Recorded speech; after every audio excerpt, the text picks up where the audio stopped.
youngster. So today what I made was, got this morning, I made some pasta, got some tomatoes, crushed the tomatoes, crushed them with my bare hands. I crushed them and then put them in the pan with a little bit of oil, a little basil oil, and there was some sun-dried oil with some herbs. So I cooked them in that. Then I added a bit of garlic and herb seasoning, some oregano, and really cooked it down. So the 3 tomatoes, so juicy, big tomatoes down. Cooked them off, and then added them to the pasta. And as you can see, 2 different types of cheese in there.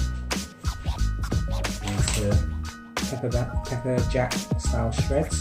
Delicious dairy free from Daya, dairy, lactose and casein free, gluten soy free, cholesterol free.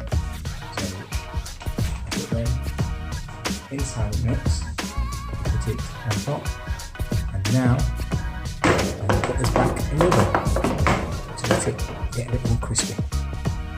The best way to cook is to make tomato sauce.